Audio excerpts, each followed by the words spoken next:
all these stories about women in the Bible have sex in common? They have to be recast as evil. Well, the topic today is Bathsheba, the seductress of David, or the innocent preyed upon one by David.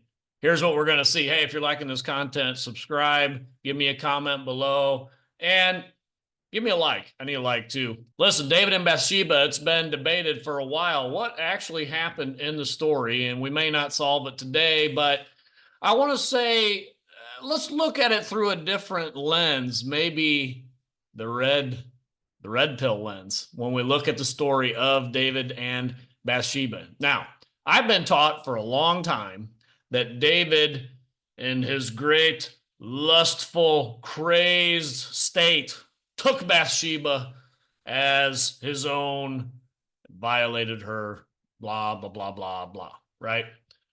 Been taught that for quite a while. I've heard Bible teachers at my Christian school, pastors, whatnot, say that. Now, I'm going to go to a documentary series I thought was interesting about Bathsheba, and they look at her as this woman who is preyed upon in her innocence, and then she becomes this powerful woman who, from her disadvantaged state, she rises above, and it's the hero's journey for Bathsheba, which I think is complete and utter nonsense. This is told by a bunch of, I'm assuming, Christian ethnists. So here we go. When King David saw her bathing naked on the roof, this married temptress drew the great king so powerfully that he risked everything, including his salvation. At least that's the guy's version. On the side of her being Yeah, just as a note, that is not what scripture actually says. Whatever that guy, I think that guy was supposed to be quoting the verse there from 2 Samuel chapter 11. That's not that's not what the verse actually says. I can read you the verse. It's 11:2. One evening David got up from his bed and walked around on the roof of the palace. From the roof he saw a woman bathing. The woman was very beautiful, and David sent someone to find out about her. The man said, "Isn't this Bathsheba, the daughter of Eliam and the wife of Uriah the Hittite?" Okay, that's verse 2 and 3. Here we go. On the side of her being the seductress, people have said in the past, well, why was she bathing on top of the roof? And she purposely positioned herself there because she knew that King David would be walking around on his balcony. This has been a very common interpretation of this story, that somehow Bathsheba kept tabs on David, that she didn't like her own husband or was looking to trade him in for a more powerful model. And so she set it up so that she would seduce David from afar. Until the 1960s, the common interpretation of Bathsheba's story wasn't exactly pro-woman. While her husband was away at war, the beautiful Bathsheba decided to take a bath on the roof of her home, aware that King David was watching from across the way. Smitten, the king sent his minions to Bathsheba's door with an invitation to a command performance at the palace. Okay, so let me just stop there. So they're saying it used to be the common interpretation was that Bathsheba was seen as a seductress to David, because David, we know, if you believe the scripture, David is a man after God's own heart. And so she used her, she's very beautiful, scripture explicitly says, very beautiful. She uses her powers of seduction to have David call her. Now they're going to go into, I don't think they've gone into it yet, but they're going to go into how, well, this was very common for women to just bathe butt naked up on their roof all the time. And, you know, this is no big deal. So this is nothing like she was trying to seduce him or blah, blah, blah. That I don't believe. I don't believe that at all. And if you'll notice, they said this was the common interpretation of what was going on in this story until the 1960s, when things started to change. Now, if we think about that for a second, what happened in the 1960s? I think we're probably talking about in American culture, probably, you know, English culture as well. What happened there? Well, second wave feminism came around in the 1960s. And so Now, and they even mentioned it there. Well, you know, we used to see women in a more negative light. Well, yeah. So now we see women can do no wrong. Most of the time, women are sugar and spice and all things nice. They can do no wrong. So, of course, now since 1960, we would interpret the story as no, Bathsheba wasn't a seductress. She was the innocent lamb who was taken advantage of by this evil brute as he had his way with her. Yada, yada, yada, yada, yada. I don't know. Give me a comment about that if your pastor has said the same types of things. I don't know. I'm not saying all pastors do that, but I'm just saying I've heard it many times.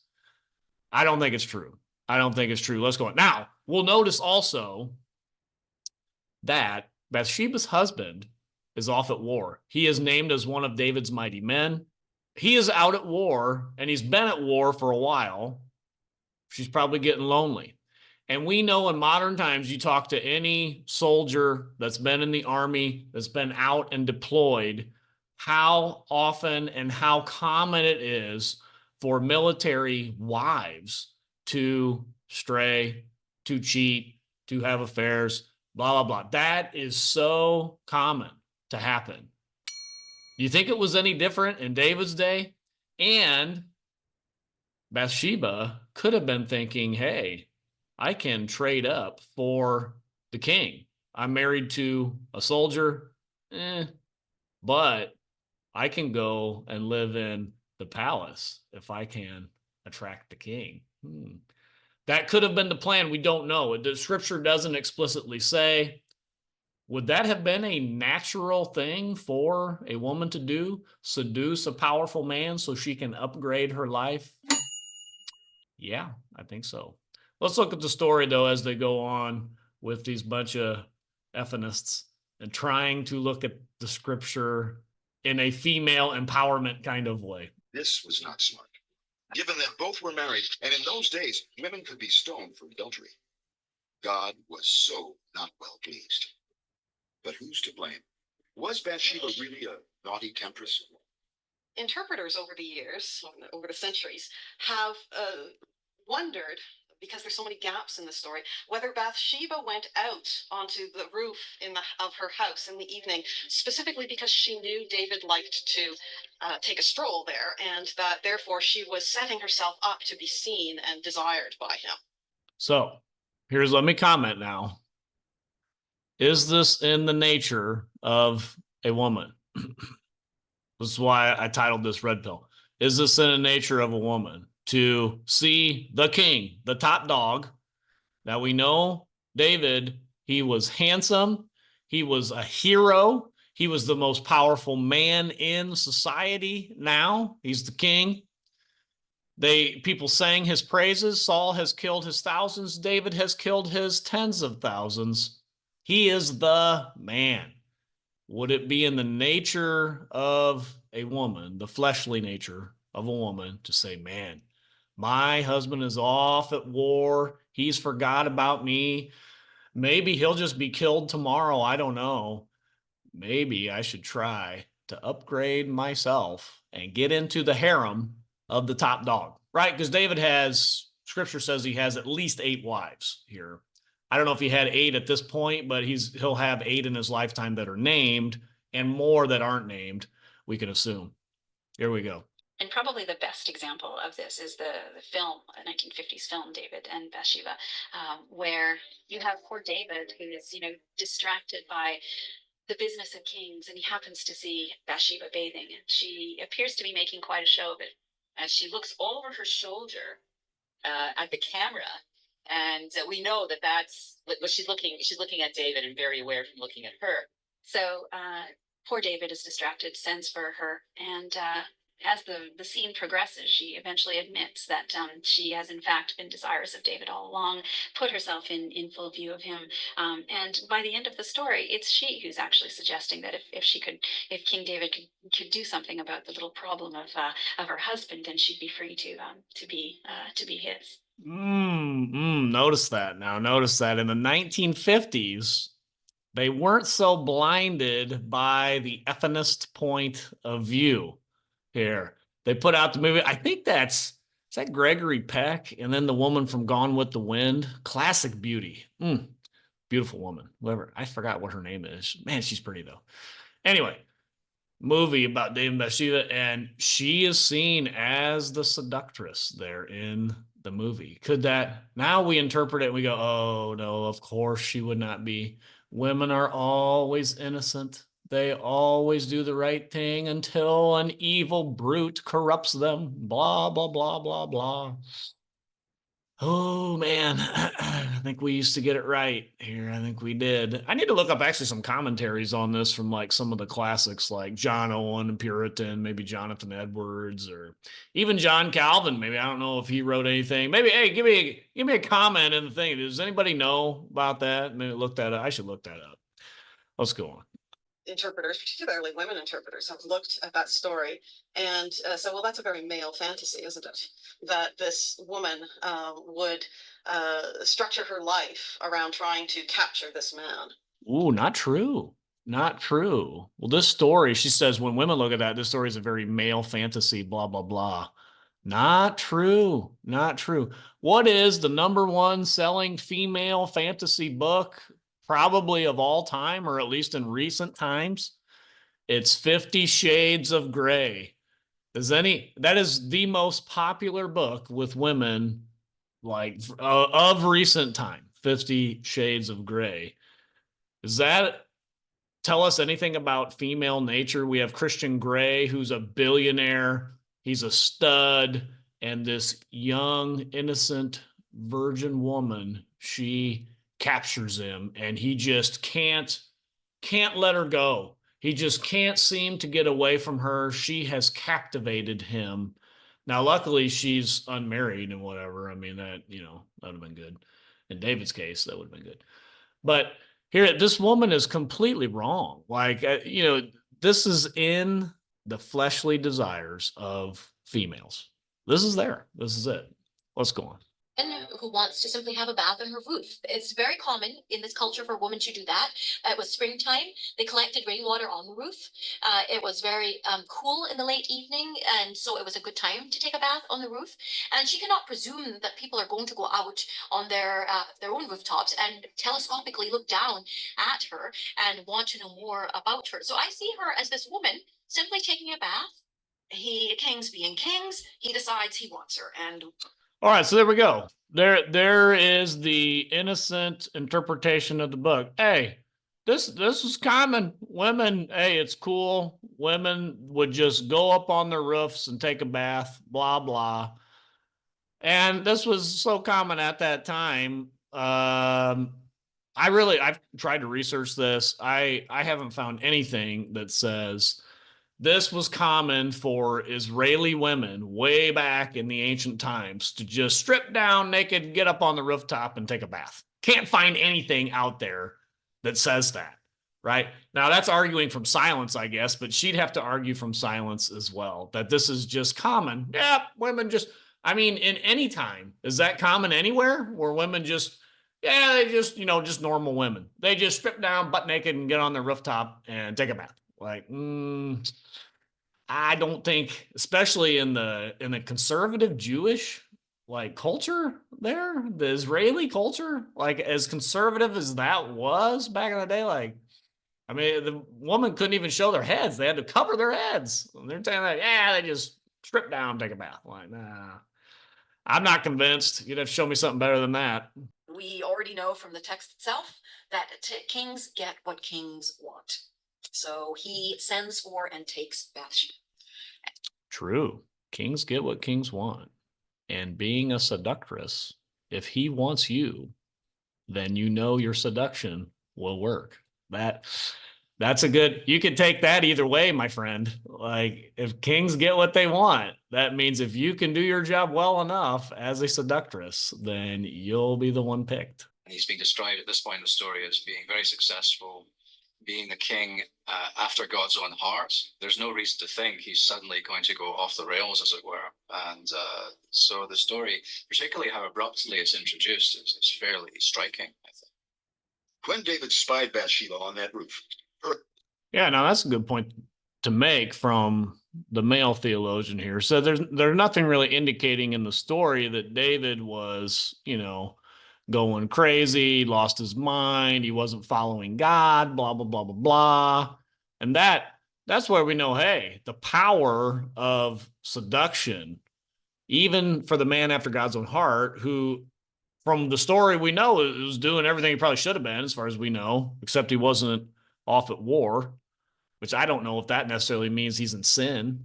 That I've heard pastors kind of make that point. David wasn't where he should have been. He was a king, blah, blah, blah. I don't know if we can really make a case from scripture that means David was in sin because he wasn't leading the army out there as the king. I mean, it's top general should be leading the army, not necessarily the king has to do that.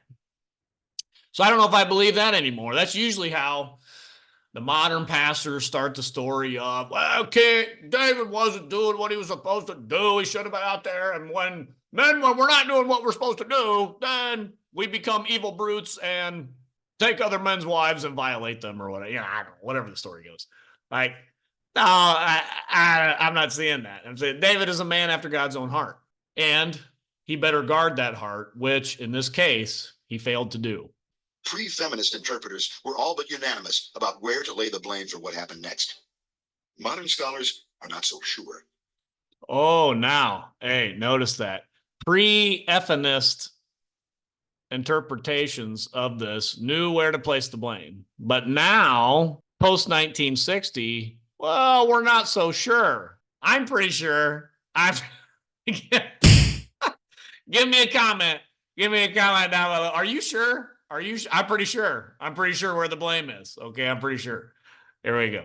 I don't think she's tempting him, and I think she also has no choice when he calls for her. I think of Bathsheba as actually sexually assaulted by David. Not everybody reads the passage in that way, but I think that Bathsheba has no choice but to lay with the king. Otherwise, you're in a great deal of danger. Now, that's the feminist interpretation, right? And that's the interpretation I've heard over and over again. Yes. Oh, yes, he violated her. Absolutely. Blah, blah, blah, blah, blah. I don't know. I don't know if I'm really not convinced. Now, at least she did say that's not what the scripture says. But here we have David. He's a man after God's own heart. He has women falling out of the trees, right? He's got, I don't know, probably at this point, he's got 5 wives at least. He's got a harem of women. He's probably got concubines. Now, why, if he was just this crazed maniac that he's somewhat portrayed as in this story by modern feminists, if he was that, I mean, does he really need to be going around grabbing other men's wives? Especially, this is one of his trusted men, right? Uriah is listed as one of David's mighty men. There's only like 20 of them or something, like one of his special warriors here. He doesn't need to be grabbing one of his best men's wives just for no reason other than seduction. I think we know the nature of women. This is the sinful nature of women who are not following God. We know what they do. This is what they do. Like what? I don't think we need a lot of explanation here. Well, until 1960, nobody needed much explanation of what was going on. Now we need a lot of explanation. We need a lot now. Before, not too much. Everybody knew. Before 1960, we all knew. Now we don't know. It's unclear. It's unclear what's going on. To the story, agree on the immediate consequences. So when she becomes pregnant, she realizes immediately that this is going to be her downfall. So that she had. Just as a side note, I like this Scottish woman, red hair, Scottish accent woman. Man, I like that a lot. It's from my Presbyterian roots here. Anyway, all right, let's go. This has nothing to do with the story. I just wanted to say that. All right, anyway. Has to tell King David. When she told the king, it didn't go well. He already had lots of wives. The story tells that he's got, a number of wives that he collected along the way as he was rising to power. But the problem here is that he has lain with the wife of one of his army officers, and this is not a good thing. For one night with Bathsheba, the king had betrayed a loyal soldier. Now, we're going to stop there. This is part 1. I'm making the case that her husband's off at war. She's lonely. She wants to upgrade from her man, just a soldier, to the top dog, the handsome, ruddy king, the hero. She wants to be with him. Now, Well, I think we can even see this. He probably wasn't that great of a husband either, because when he comes home, he doesn't even go and visit his wife. He's so dedicated to the soldiers and all that. He's such a noble man. They say blah, blah. I don't know if he was noble or not. Maybe he just loves to fight. Maybe he just loves to kill. Maybe he doesn't really care about his wife all that much. We don't know. I mean, that's arguing from silence again, but we don't really know what's going on. We just know he didn't even go see his wife. You think, hey, if you've been off a battle, blah, blah, blah, maybe you came near death experience a couple times, you'd want to go home and at least say hi to your wife, right? Give her a hug or something. Then maybe go, nah, he doesn't care. I mean, this guy, he's one of the mighty men. He doesn't care. Could that be another clue that maybe Bathsheba wasn't really all that happy with the husband that she had? It's a clue to me. I don't know if it's a clue to you. Let me know. Give me a comment. Subscribe. Give me a like. We're going to get this effingest mindset turned around. We're looking at this with the red pill lens. And something else I want us to look at and know is that Christ is winning. He is building his church, and the gates of hell will not prevail against it. Until next time, this is the Post Millennial Man.